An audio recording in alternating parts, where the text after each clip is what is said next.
नमस्कार, स्वागत आप सभी का न्यूज़ 18 मध्य प्रदेश छत्तीसगढ़ के सोशल मीडिया प्लेटफॉर्म पर आप मौजूद हैं। मैं हूं आपके साथ पुनीत मिश्रा। सोनम और राज कुशवाहा की बात कर रहे हैं हम।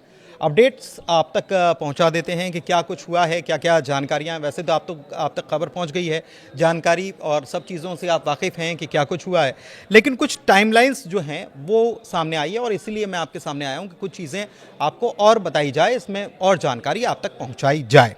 तो राज कुशवाहा से मिलने के लिए जो इसमें प्रेमी बताया जा रहा है, सोनम का जो प्रेमी है, सोनम रघुवंशी का प्रेमी है राज कुशवाहा, जो काम करता था उसके यहाँ। राज कुशवाहा से मिलने के लिए सोनम इंदौर आई थी और इसका खुलासा किसने किया? मेघालय पुलिस के एक बड़े अधिकारी ने किया है। हालांकि पुलिस ने ये कहा है, इंदौर पुलिस ने, मध्य प्रदेश पुलिस ने ये कहा है कि ये जानकारी हमको सार्वजनिक या हमको साझा नहीं की गई, मतलब हमको नहीं बताया गया कि ऐसा कुछ हुआ था। लेकिन ये जानकारी आई है कि 25 तारीख को राज कुशवाहा से मिलने के लिए सोनम रघुवंशी आई थी। एक चीज़ और है, आपने सुना होगा जो बातचीत हो रही है सोनम रघुवंशी और राजा रघुवंशी की अपनी मां के साथ। राजा रघुवंशी की मां के साथ बातचीत हो रही है, उसमें राजा रघुवंशी की मां कह रही हैं कि तुमने एक फ़ोटो भी नहीं डाला, तुम कहाँ हो, कैसे हो, फ़ोटो तो डालो कि हम भी देख सके तस्वीरें। तो एक दिलचस्प बात यह आई है कि सोनम ने जानबूझ के ऐसा किया था। एक तथ्य ये भी सामने आया है कि सोनम ने जानबूझ के ऐसा किया, एक भी फ़ोटो पोस्ट नहीं की। और उसके बाद जब राजा की हत्या कर दी गई, जब राजा को ठिकाने लगा दिया गया, उसके बाद उसके फ़ोन से एक फ़ोटो पोस्ट की गई थी। तो एक अपडेट ये भी आया कि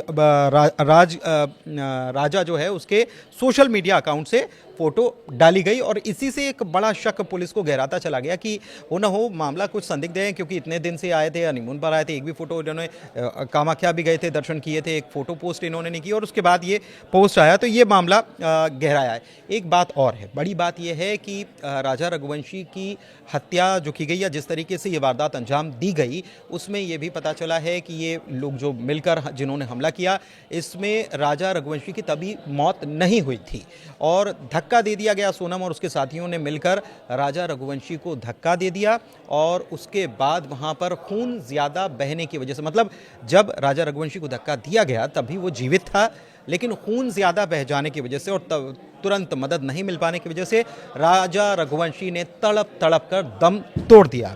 एक बात और है कि सोनम रघुवंशी और उसके साथियों ने मिलकर प्लानिंग कैसे की, तो ये भी पता चला है कि एक कैफ़े है और वहाँ पर इंदौर में ही एक कैफ़े था जहाँ पर ये बैठे थे, करीब 6 घंटे तक मिले। अभी तक जो सूत्रों के हवाले से खबर आ रही है वो हम आपको बता रहे हैं, ठीक है।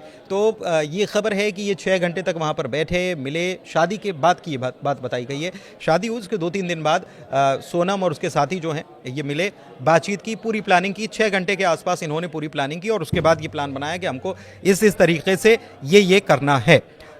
पहला वार किसने किया ये भी पता चला है, पीछे से वार किया आनंद नाम के एक शख्स ने, जिसे बीना से गिरफ्तार किया गया था। एक चीज़ और है कि वहाँ पर जब ये पूरी वारदात अंजाम दी गई तो उसके बाद जो सोनम ने जो रेनकोट पहन रखा था उसके ऊपर खून के छींटे आ गए थे। तो ये सवाल उठ रहा था ना कि वो जो रेनकोट है वो किसका है, तो फीमेल का ये पता चल गया था, सोनम का ही था, ये भी पता चल गया क्योंकि नज़र भी रहा, सीसीटीवी में नज़र भी आ रहा है और उसमें खून के छींटे थे, इसलिए इन्होंने छोड़ दिया कि कहीं कोई सबूत हाथ ना लग जाए और इसीलिए जानबूझकर उन्होंने हथियार जो ख़रीदा था वो भी वहाँ पर छोड़ दिया गया, जानबूझकर ये हथियार छोड़ा गया।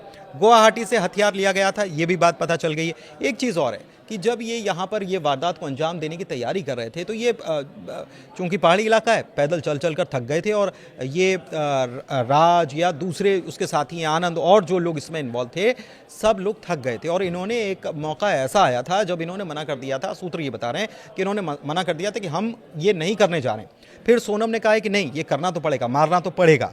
उसके बाद सोनम ने 20 लाख रुपए का इनको लालच दिया, इनको कहा कि मैं तुम्हें 20 लाख रुपए दूंगी अगर ये तुम कर देते हो तो फिर ये पूरी अंजाम दी गई, पूरी घटना जो है वो अंजाम दी गई। इसमें एक बात और पता चली है कि घटना को अंजाम देने के दौरान राजा रघुवंशी जो है उसके पर्स से पैसे निकाले गए, उसमें 15,000 रुपये थे।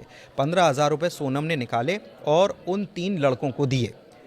और उन्हीं के साथ बातचीत करते हुए, ये सीसीटीवी में तस्वीरें कैद भी हुई हैं, उन्हीं के साथ बातचीत करते हुए वो आगे तक गई है। वहाँ पर उसने जूस पिया है, जूस के बाद फिर वो बस में बैठकर रवाना हो गई। इस दौरान राज से उसका लगातार संपर्क जो है वो बना हुआ था और राज के कहने पर ही वो अपनी लोकेशन को बार बार बदलती रही, गाजीपुर भी गई। लेकिन इस बीच मेघालय पुलिस ने ये भी बताया है, एक वरिष्ठ अधिकारी ने बताया है मेघालय पुलिस के, कि राज कुशवाहा से मिलने के लिए इंदौर आई थी, 25 तारीख को इंदौर आई थी, वो मिली वहाँ पर और उसके बाद फिर वो वापस चली गई। फिर उसके बाद राज कुशवाहा ने उसे बताया था कि तुम गाजीपुर चले जाओ, ये बात भी सामने आई है। लेकिन एक बात और है कि राज कुशवाहा जो है, उसके परिवार के लोग अपने बच्चे को निर्दोष बता रहे हैं। माँ कह रही है कि मेरा बेटा निर्दोष है, बहन कह रही है कि मेरा भाई इतना मासूम है कि उसने कुछ भी नहीं किया है। लेकिन पुलिस जो है जिस तरीके से काम कर रही है, उसमें बहुत सारी चीज़ें उसके पास सबूत हाथ लग चुके हैं। सबसे बड़ी बात यह है कि राज कुशवाहा के परिजन जो हैं, वो अब राजा रघुवंशी के परिजनों से ये गुहार लगा रहे हैं कि आप कोई हेल्प करवा दो, आप कोई मदद करवा दो, हमारा बेटा बेकसूर है, आप उसने कुछ भी नहीं किया है, मेरा भाई बेकसूर है, इसका उसमें कोई लेना देना नहीं है। एक दिलचस्प बात क्या है, एक दिलचस्प बात ये है कि राज कुशवाहा, जिससे अफेयर बताया जा रहा है सोनम रघुवंशी का, या जो प्रेमी बताए जा रहे हैं, उसमें बड़ा अपडेट ये है कि राज कुशवाहा सोनम को दीदी कहता था। जी हाँ, दीदी कहता था। तो ये बड़ी चौंकाने वाली बात है कि क्या यही एंगल है, या ये प्रेम का मामला है, या फिर इसके पीछे कुछ और भी कहानी है। एक चीज़ और है, एक छोटी सी कहानी, अब इसमें एक एंगल और आ रहा है और ये दिलचस्प भी है, चर्चा का विषय तो है, क्योंकि प्रेगनेंसी की बात कही जा रही थी।